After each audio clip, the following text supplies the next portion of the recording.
Love this room. I have to say, I'm a little afraid of this conference. The last time I spoke here, there was a massive economic collapse, the near destruction of the world financial system, and a complete loss of consumer confidence.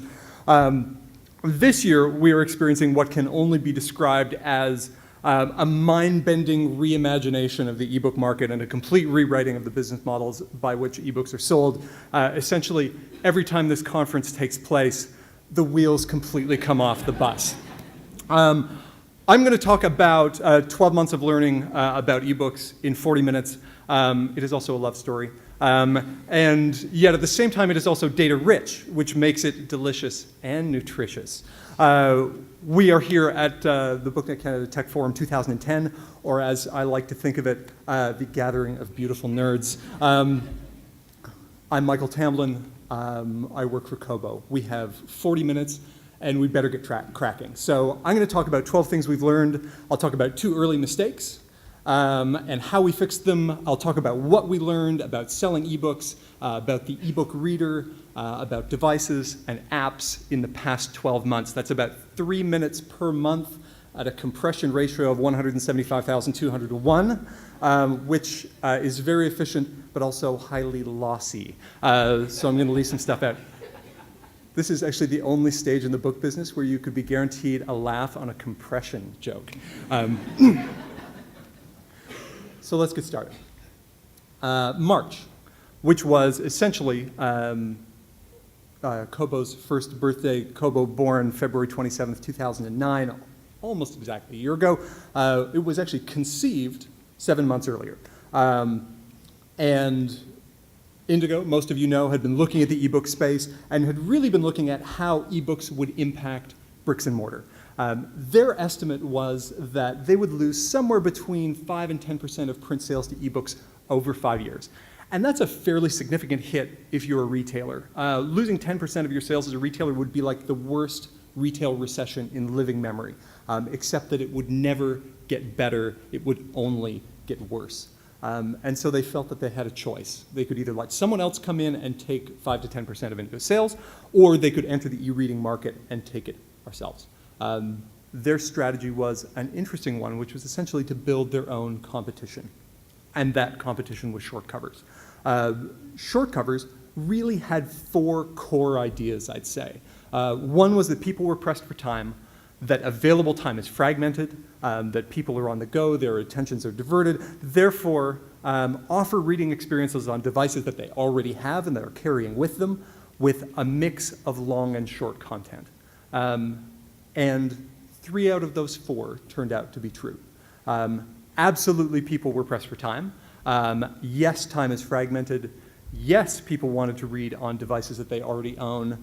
The only thing that they got wrong really was on short content. And that was mistake number 1. We had initially thought that the opportunity looked like this. What customers quickly told us was that it really looked like this.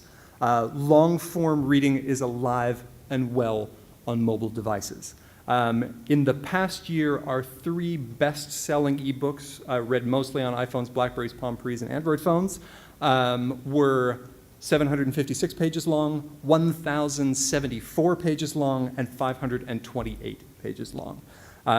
It turns out that what people really want is sustained long-form narrative fiction and nonfiction on portable devices. And since Shortcovers' initial model sort of assumed that this was more or less equally distributed in terms of what people wanted, we had changes to make. We had to focus on ebooks and long-form reading, and we had to do it fast, and we did. And that really was the lesson of month 1, is that just like Dominique was saying, you've got to make your mistakes, you've got to adjust, you've got to move on, and you have to do it as fast as humanly possible. And this is strategy 101 for sure, but let me tell you, there is nothing harder than looking at the strategy that you thought was a winner and realizing that you have to make a big change. It is a terrifying thing to be faced with, and it's one that you really kind of have to take a deep breath for.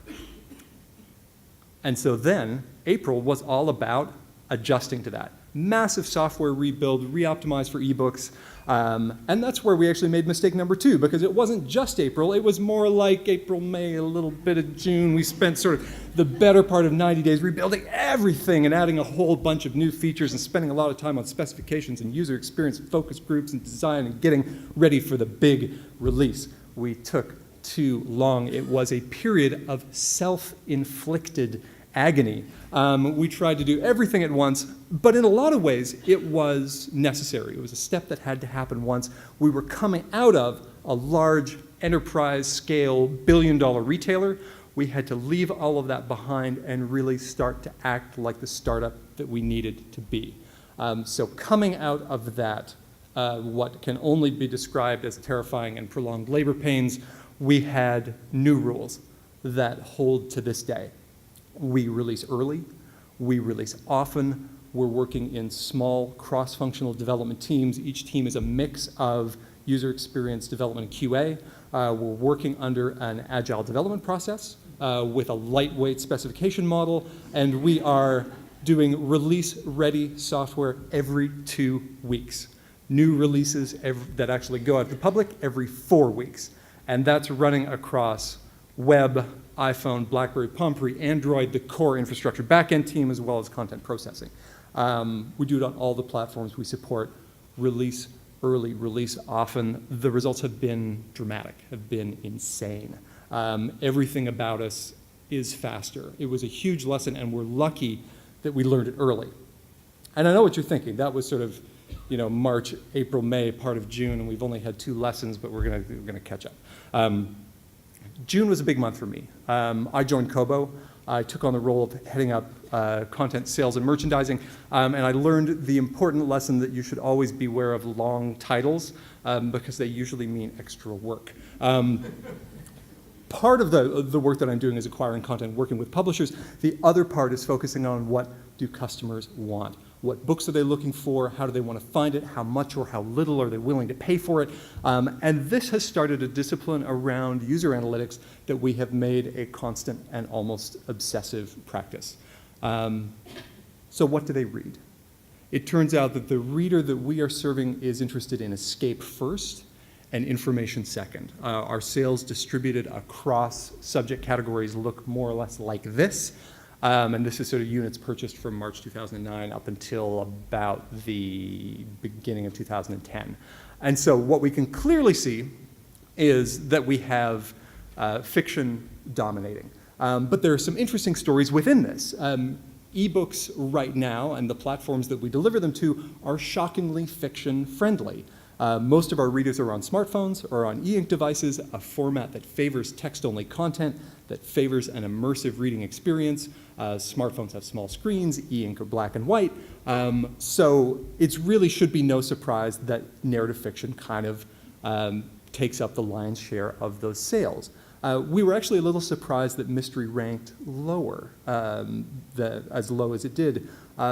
Until when we dug into it a bit, we realized that mystery readers tend to skew somewhat older than other fiction genres, which probably handicaps their sales of ebooks a bit. At the same time, we see these illustrated categories that would usually be doing much better in a bricks and mortar store that don't do a lot in ebook for us right now. It's an area with incredible room for growth. And so as we start to see devices that can handle full color, we'll start to see a lot happening here. These also tend to be the categories that right now we have the fewest titles to choose from. Publishers generally have been converting these into digital formats, waiting for these new devices to come. So we'll talk more about new devices later. When do they read? So we can see that Monday is actually the doldrums of e-reading. Tuesday, on the other hand, much better because Tuesday is new release day. Most publishers drop their big new releases on Tuesday. We promote them heavily. We put email campaigns behind them. So that's when we see a spike. And then from Wednesday through to the weekend, we see this steady climb, with Sunday being the busiest day of the week. Sunday's about 40% stronger for us on average than Monday. In terms of what it looks like throughout the week, throughout the day, lunchtime is when e-reading takes off. And then there's sort of this slight dip through the afternoon, and then there's a steady rise once the commute home begins. That peaks right around bedtime. This is absolutely people reading on mobile devices in bed. And so it's fascinating for us to see that right now reading is very much an afternoon and evening activity. Morning is all about current events, is about catching up, is about finding out what's new in the world, which is why we're going to be starting to do a lot more with newspapers and periodicals in the future. This is a whole part of kind of the reading day that generally doesn't get taken up by people consuming books, whether we're looking at purchases or reading. Very interesting to us. This is a new release market, and ebook buyers are passionate consumers of new releases. Here's a graph showing sales by the number of days that a title has been in our system. So that thing you see way up there at the top, that's day one. This is not a first week business. This is not a first 2 week early release business. This is a first day business. These are people that are active and compulsive and impulsive shoppers who, when they hear about a book, want to be able to act on that impulse immediately. And they will absolutely do so, unless for some reason that ebook release is delayed relative to the print. A ebook that is delayed 90 days relative to its print release, we can lose about 48% of our total lifetime sales on. Those sales don't come back 90 days later just because the ebook has been made available. The media's gone, people have moved on to something else, the word of mouth has moved on, and so that book comes to us essentially with half the momentum behind it that it would have in the past. So this is kind of the barest tip of the iceberg in terms of the kind of analysis that we're doing. It is without a doubt the most data-rich retail environment I have ever seen, because we are looking at browsing and purchasing, and to a certain degree, you know, at a very basic and very unobtrusive level, you know, reading habits. When are people reading throughout the day? Do you have time for like one more weird customer behavior stat? Okay. In this room, who would say no? Well, Shortcovers went out the door in March 2009 with an iPhone app that had a reading model that was based on scrolling. So there was a lot of discussion during the development that, you know, should we have a page model where you flip with your thumb on the page, or should we scroll? Focus groups and testing had basically split 50-50. So the first version, because of time, didn't have the page turn, page flip animation. It had vertical scrolling. And we got ripped in reviews and customer feedback. Nobody wants to scroll, everybody wants paging. So, you know, cracked the whip, blasted a new revision out, got it done. And so a year later, if you look at the data on basically page turns versus scrolls, it turns out that it looks like this. 75% are paging, 25% are scrolling. But here's the catch. Scrolled pages are actually 4 times as long. So it's more or less a dead heat between the number of people that are doing scrolling and the number of people that are doing paging on iPhone-based devices. It is actually essentially the same. And we give everybody a choice right at the time that they set up as to which one they want to do, so it's not like there's a default that's influencing it. Page, scroll, people are essentially split. July was really the beginning of our ongoing obsession with price. That was when we began matching the $9.99 price point in the US, the $11.99 price point in Canada, and we actually waited a while before we did match that $9.99 price point to see where consumer preference would kind of generally settle. And so without having that price point prevalent in our mix, our US sales looked something like this. So that was before we started doing heavy discounting on New York Times bestsellers at $9.99. People would generally still root around and find the $10 book, whatever it was, and that's what they would buy. And so this whole push and pull around $9.99 is something that we're engaged with a lot with publishers. We hear a lot about defend the price of hardcovers and preserve the perceived value of the book, both of which, in terms of what publishers offer us, up until now have meant quite reasonably that the ebook price has generally meant the print price. in terms of the wholesale price that's being given to us. And what we're left to wrestle with then is, regardless of the price that we are offered by the publisher, what do readers think an ebook is worth? And I'm going to answer that, but before I do, I need to put up this disclaimer that some of these slides have actually been used in another conference. But I think they're really good, so we should probably look at them again. So, if you have other things you need to do and you've already seen this, you do what you need to do. So these are the raw materials that we get from publishers in terms of these are the price points that are offered to us in terms of list prices. So we have first formats that we're generally seeing at list prices north of $20. We're seeing trade paperbacks that kind of clustered around 14. These are all sort of normalized to US prices.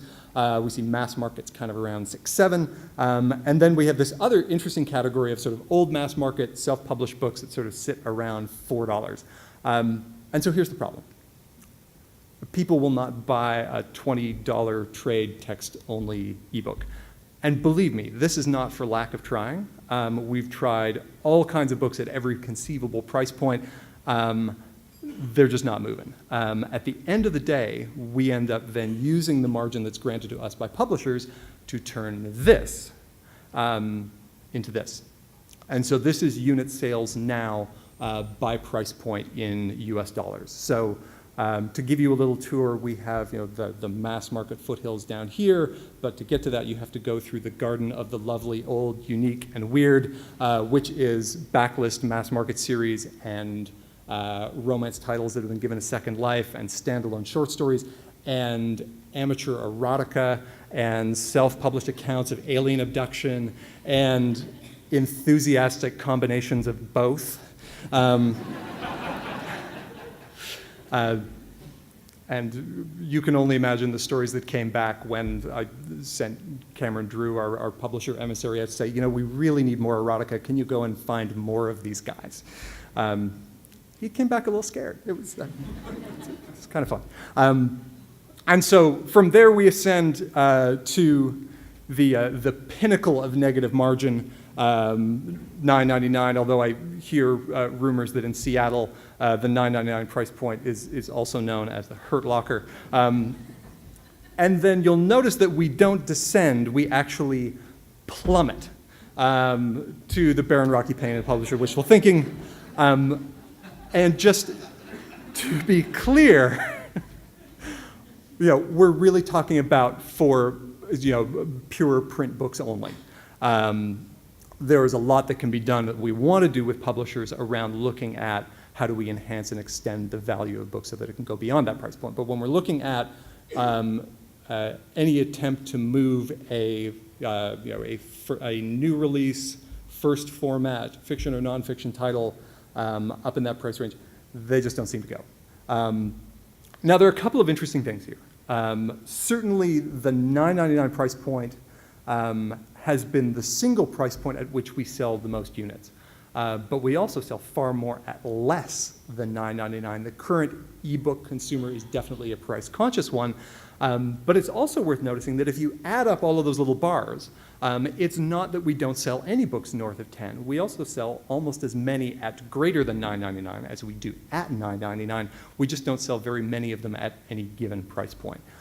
What this all rolls up into is razor-thin margins that require a lot of scale and us being active in multiple markets in order to make this business go. Now, the source of all the publisher consternation is that so many of these $9.99 books used to be the $20 first formats and hardcovers, and that's something that publishers have been very anxious to correct. We're going to talk about how they would like to do that in a minute. But for now, it turns out that the average price of a book sold at Kobo, weighted for volume, is about $8.76 all in. That is, incidentally, a trade number exclusive of textbooks, science, technical, medical. And that's not to say that there isn't some room to maneuver around these price points. There definitely is. $10 is an artifact of pricing driven by retail competition. So the question that's kind of on everyone's mind is, could prices be higher? And there are really two schools of thought around this. And this kind of gets at the core of what's an ebook worth. One is that customers would pay more, we've just never asked them to. One school of thought. The second is ebooks have both lower cost of production and limitations to their use, therefore ebooks should be much cheaper than paper. And it turns out that both of these are true. And so the thing that we wrestle with is which one is more true. Customers would pay more, we've just never asked them to, is one that we've actually done some research on. We ran focus groups in the US. We were pulling people out of shopping malls in Des Moines and all kinds of other things, pulling together both people that had bought ebooks, people that hadn't but were considering it, and people that were heavy book buyers and were interested in ebooks. And we asked potential ebook customers to rank the following benefits of ebooks. How important is it that books can be bought instantly, that you can buy any book wherever you want? How important is that cost savings of digital versus print? How important is the convenience that I can carry a whole bunch of books around with me all the time? What about not being tied to a particular device, or being able to read on a device you already have, or being able to read offline in a subway or on a plane, being able to mark up or annotate a book that you've already got? And it turns out that almost uniformly across demographics and income spectrums, the ranking ends up looking something like this. The most important thing, the thing that people came back with unequivocally about being the benefit of ebooks that they felt most strongly, was this idea of being able to act instantly on an impulse to find and purchase a book. And that after that, it was this idea that I can carry everything that I read around with me all the time.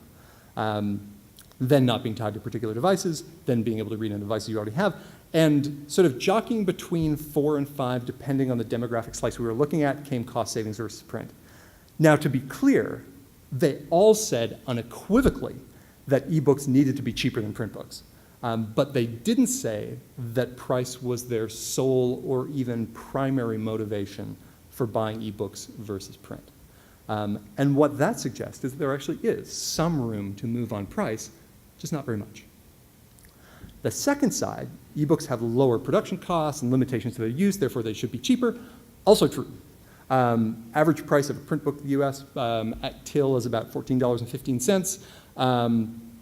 And it turns out if you ask people why they're willing to pay $14 for a paper book, but not more than $10 for an ebook, even though they're not economists or industry insiders, they can actually give you a pretty good breakdown of what's missing. And so when you've got this $9.99 ebook price and then this mysterious print premium of $4.16, we're interested to know kind of what's in there. And so if you talk to them, you'll find that what they'll say is, I can't lend it, I can't share it with my family, it may be tied to a particular device, it may be tied to a particular retailer, there may be proprietary DRM wrapped around it, it lacks this feeling of permanence relative to paper. So they can actually give you kind of a pretty good sense of the things that slice you down to $9.99. And to kind of illustrate this, imagine you are at your local bookstore and you want to go and buy a copy of Winnie the Pooh for your niece. And the person at the counter says that will be $14.15, and I need you to sign this license. And it says this, and this, and it says this. And when you get down to it, it says only you can read it. You can't lend it. You cannot sell it used. You don't actually own it. You've licensed it, but have a good time with that. Wouldn't you, at some level, want to pay less? That's the pricing dynamic that we're in. And so between that tension of price not being the most important thing, but people feeling that there are certain differences about the format that create a different value proposition, we kind of come up with a number of different things that we've learned in relation to price. Cheaper is certainly not the only perceived value related to ebooks. And anyone who tries to reduce this down to people will only buy ebooks if they're radically cheaper are trying to sell you something. It's not even necessarily the most important one. But at the same time, we ignore customer price tolerance at our peril. So we have to keep in mind that there is probably some room to maneuver, but we have to be incredibly sensitive to what those thresholds are in order to keep sales intact. And the other thing that comes out kind of around that is the less that a customer can do with an ebook versus what they can do with the paper book they already own, the less valuable that purchase is going to be perceived. So this was our obsession around price, which continues, and we'll talk about more later, going into September. So now, we have a great development process that's running. We have a good handle on the customer and what they're looking for. We've got competitive pricing. We've got a sense of how they value ebooks. We're building new versions of our applications with great new features to keep pace with the competition. And we're in the process of spinning ourselves out from Indigo into a separate company, which means it's time to go raise money. Meeting with venture capital and private equity funds and institutional investors and potential retail partners, which is excellent, except that even though we're building great new apps for iPhone and BlackBerry and Palm Pre and Android, our new iPhone app is not getting approved. It was submitted to the App Store weeks ago, but something's holding up its approval. We can't find out what. It's September. We're sitting down for meetings with investors, and all of the most recent great features that have been built in our two-week sprint process and 4-week release process aren't getting into the hands of customers. At which point we learn this month's harsh lesson. The App Store actually doesn't care about your VC meeting. It also doesn't care about your board meeting or your budget approval meeting. It doesn't really care about your product launch date. It doesn't care about your mom's birthday. It really doesn't care. Now, do not get me wrong. Kobo loves the App Store. But we are certainly glad that during the 8.5 weeks over the summer that our app was stuck in approval purgatory, along, to be sure, with a lot of other people who also had their apps in the queue at the same time. It wasn't like we were being singled out. We were really glad that we were able to release new versions of our other apps across BlackBerry and Palm and Android. And even though we have never had a delay that bad since, usually our apps are turned around in 24 to 48 hours in the last few months, it also reinforced the importance to us of multiple platforms, of never having all of our eggs in one basket, of never being dependent on a single platform or a single device channel for our sales or for the majority of our customers. And that dry spell, 8.5 weeks, where you are literally waiting day by day for the email to come and there is no transparency to what that approval process looks like, is the longest 8.5 weeks you will ever spend in your life, especially when you're going door to door trying to raise investor money and saying how great your apps are. Which brings us to October. And is actually multiple platforms, part 2, to the extent that it's important to us as a retailer, it should be just as important to consumers. It was something that we were thinking about a lot during that long dry spell in the summer, and it really came down to this question: why should a customer who is a reader ever be tied to a single device or to a single vendor? And to illustrate this, let's go back to the store and to our copy of House at Pooh Corner and to its license. And embedded in the license is the idea that you have to keep this book on a bookshelf at your house that I will sell you. So for about $259 US plus shipping and handling. You may not put books on this shelf that have actually been bought from other stores. And if the shelf breaks, you may lose all of your books or not. We'll kind of decide. We've got some customer service policies around that. If you find a better shelf that's made by someone else that you like better, that's really too bad. So basically, imagine that you have to live with the IKEA bookcases that you bought from IKEA when you were in university for the rest of your life. So you can, upgrade them when they bring out a new version. The price goes up. You could even switch from birch veneer to medium brown. You could, add some more storage space and CD lockers, but only IKEA forever. And our sense was early on, there are great devices already out there that people can read on. There will be more. They will get better. They will be cheaper. And that the reader should always be able to choose the right device for them, not just sort of from month to month and year for year, but within the course of a day. And that you should be able to carry your whole reading of life always with you. Because if there's one thing we can absolutely be sure of, the perfect reading machine hasn't been invented yet. And so at some point, you may want to move from this to something like this, or to this, or to something that looks like this, or one of these. And we say, always take your books with you to any device, and that if you find a better device, you should move your books there. A book that you can't take with you is worth less. And the great thing is that in embracing that, starting on September 15th, where we allowed downloadable EPUB, still managed through DRM, through Adobe Content Server and digital editions, but allowed people to move books to other devices that supported that DRM scheme, we grew our market substantively. So now, about 60% of our purchases are read across various smartphone platforms of the web. 40% are moved to other devices, or the EPUB is downloaded and is shifted elsewhere. And that just speaks to the number of people out there who really want to be able to take their books where they want and either have a favorite device or moving from device to device and want to be able to do that. That was something that we essentially did on principle. We thought, well, maybe we'll pick up some sales from that, has been a revelation to us.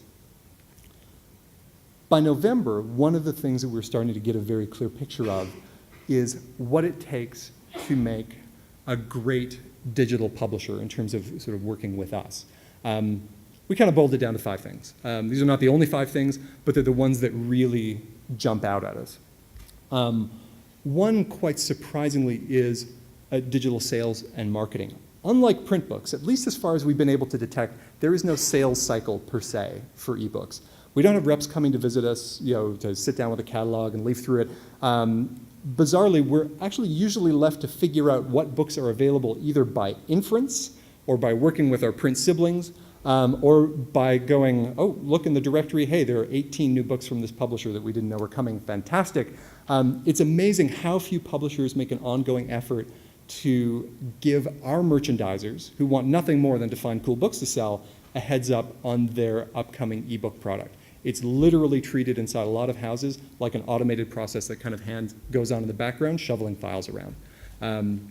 So even something like this humble document that is the Random House eBooks email, is close to the best bit of timely guidance we get from a publisher about upcoming ebooks. Love this thing. Comes out every week. What's out this week? What's coming up in the next couple of weeks? Here's the thing that's going on in the media you got to get ready for so that we can merchandise for it. Lots of publishers give us files and nothing else. So we love this. We would love more of this. We would be able to sell and merchandise more books if we had more things like this. And I'm sorry, Random House, if I gave away your big super secret email promotional tactic, but it's just the way I roll. Pristine metadata. I'm up here, I'm saying it again. It feels just as true now as it did before. Descriptions, full and comprehensive territorial rights, accurate pricing. All we really have is metadata in a file.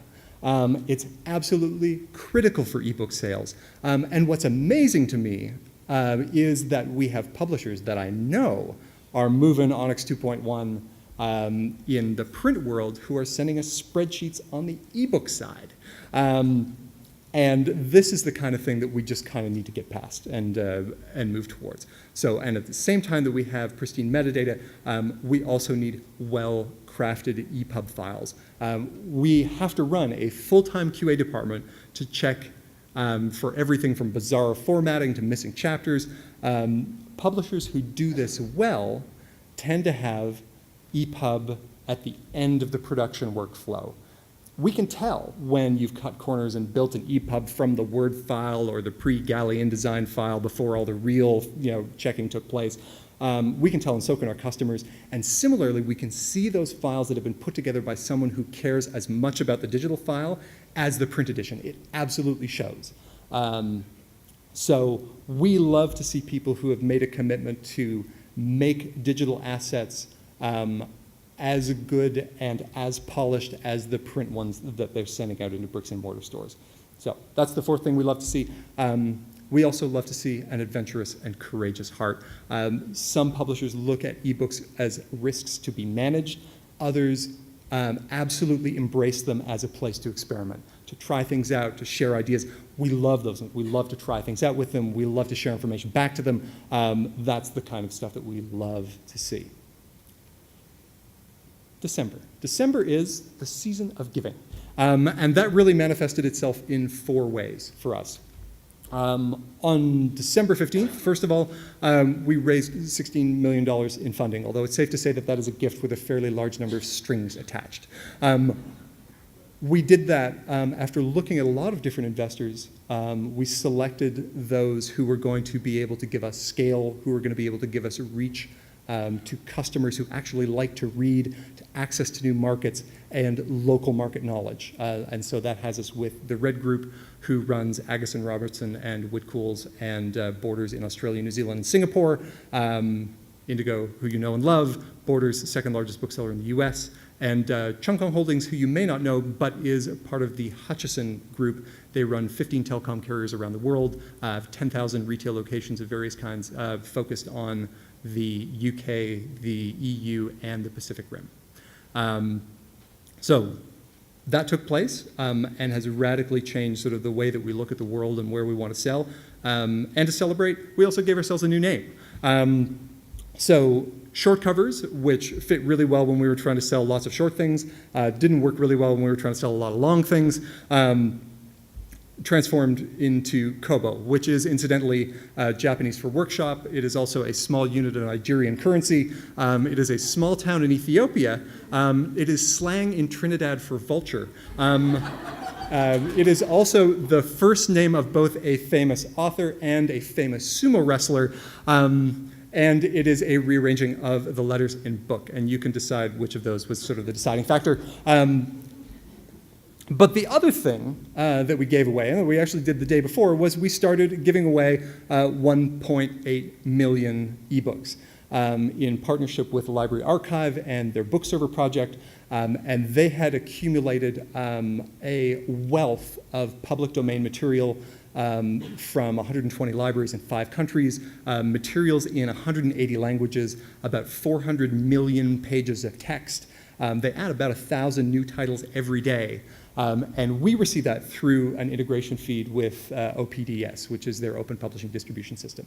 It's a lightweight, structured catalog syndication format that's based on Atom and HTTP, and we love it. One of the things that we liked about getting more aggressively into free content was that it's given us a lot of insight into the value of free. For one thing, it tells us that the most powerful author in ebooks is in fact Jane Austen.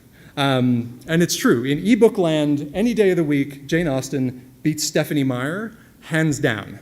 It is kind of remarkable that in the course of this whole ebook revolution, the most favorite author actually turns out to be one that's been dead for several hundred years. The top free titles that we distribute are Pride and Prejudice, followed by Dracula, followed by Little Women, and then Tale of Two Cities, and Tolstoy's Anna Karenina. One of the things that I find especially interesting about the last 2 books is that they're also shockingly heavy books to carry around. So I absolutely believe we're seeing cases of people going, wow, I could never read that on the bus before, but now I can. We've also started to get a sense of what sort of free consumption patterns look like. This is a graph of people who are ebook purchasers, so people that have bought at least one ebook and how many free books they have consumed.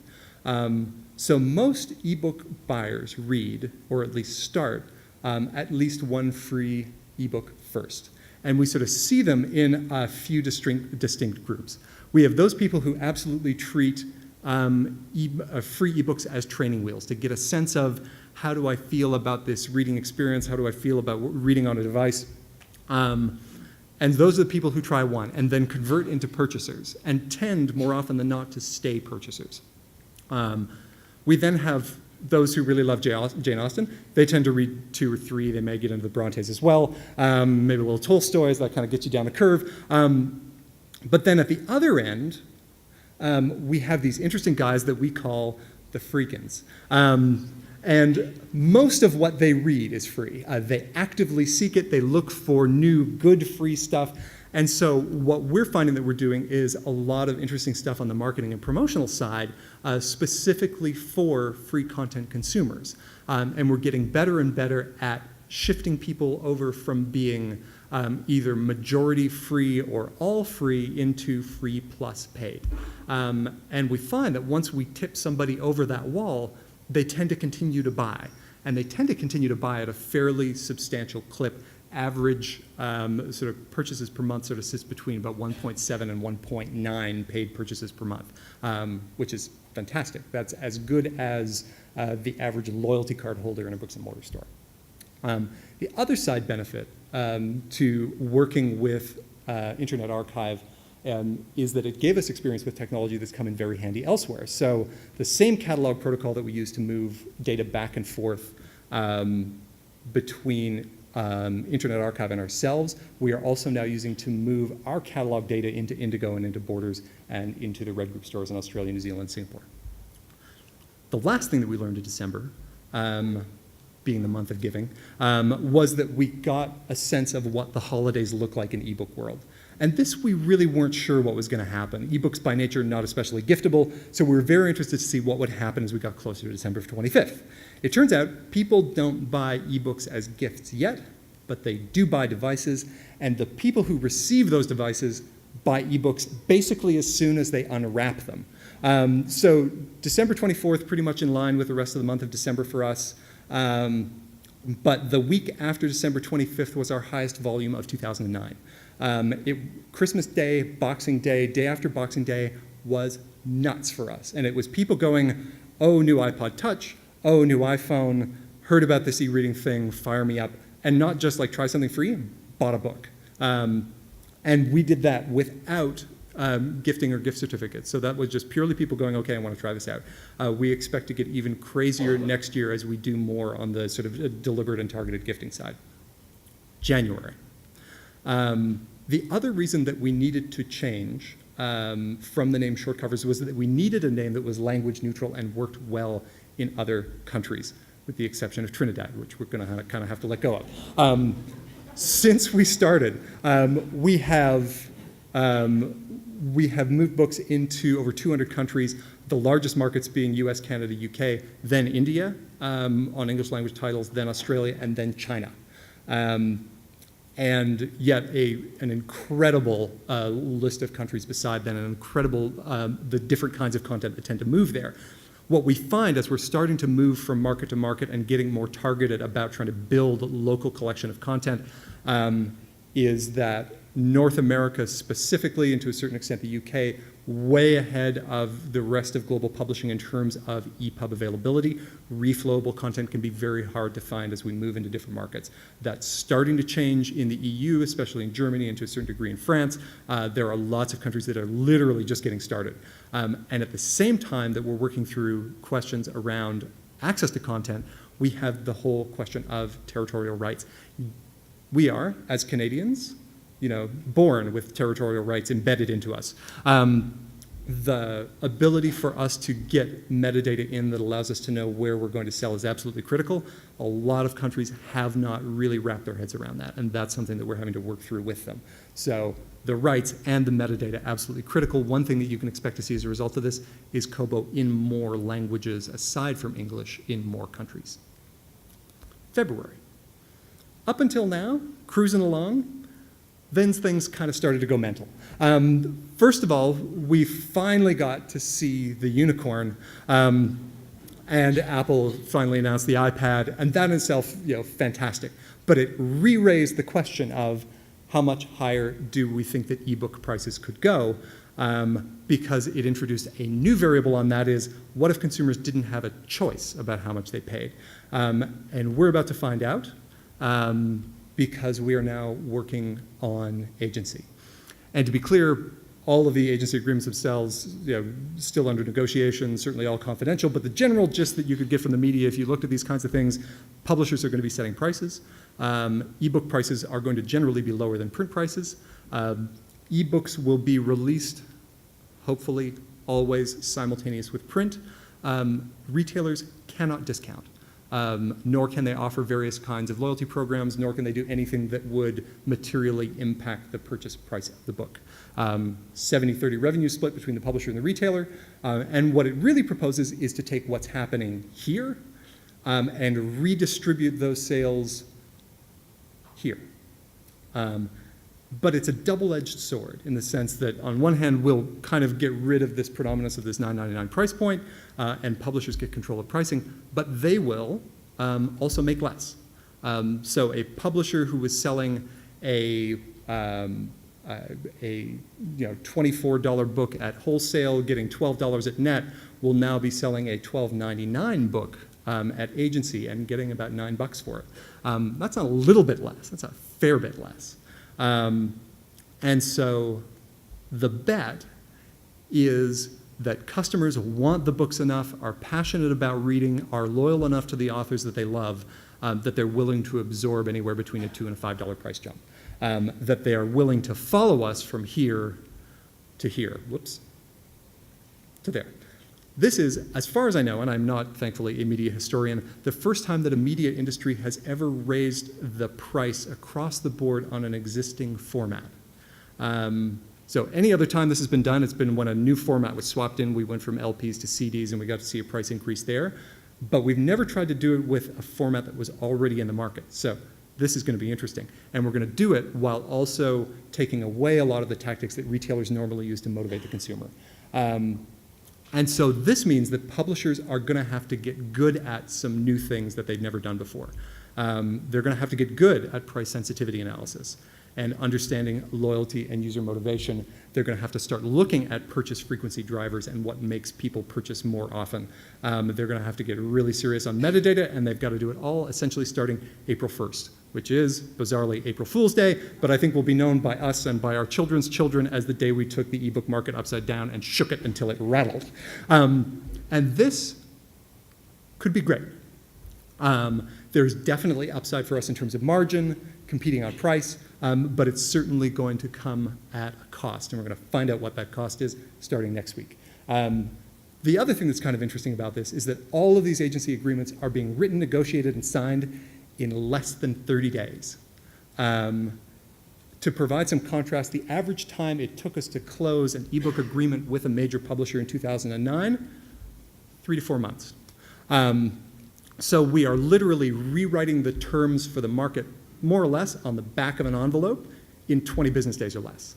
And we're all going there. It is going to be fascinating to see what happens starting on April 1st. Which brings us to our last month. And because we didn't want to just kind of kick back and relax while renegotiating our largest ebook publisher agreements, we decided to stir the pot a little bit. And so, yes, we are bringing out a dedicated e-reader, but it's really two things at once. The first is that it's an implementation of the Kobo e-reader application. We're going to be using this on our own device, but we're also going to be making it available to other device manufacturers who want to be able to embed a great reading experience on new hardware that they're bringing to market. So hardware manufacturers can concentrate on being really good hardware manufacturers and not have to also be vendors, user experience experts, and worried about content formatting. Powered by Kobo is the model that we're using for all of these, and it includes APIs and software development kits and a mobile storefront and access to 2 million titles and some custom integration services, and will work across all of these different platforms from e-ink devices to smartphones, touchscreen tablets, and everything in between, with support for syncing, connecting, whether you've got a device that does only USB or does full-on, always connected 3G, or everything in between. And so depending on the device you want to bring to market, it can be as connected as you want. And then, so there's the platform, and there's the device itself. And to be perfectly fair, we've been asked a few times, why get into the device business at all? The first reason is to showcase the e-reading platform that we talked about before, but there's another reason too. The e-reader market so far we've seen has been essentially focused in 2 places. A premium market that sort of has a focus on high price points and a fight on functionality. There are a lot of big tail fins being created and a lot of chrome kind of being brushed across devices right now. So that's one end. The other is sort of low cost but basically hideous. And what we wanted to know was, where's the e-reader for everyone? Where's the e-reader for people who love books more than they love technology? For people that aren't willing to drop $200 for a device, and that is affordable enough that you don't feel like you have to take out insurance when you bring it with you, and is beautiful and tactile enough that you don't feel like you're making an aesthetic compromise when you put down a print book and pick this up. It does not have wireless. It is USB, it is Bluetooth, just like your digital camera and your video camera and your iPod, but it is simple. And, as always, if you find a better device, or you want to read on your smartphone on the way to work, or you want to read on our new iPad app that is being submitted in the next few days, then your reading life will still be always with you. Thank you very much.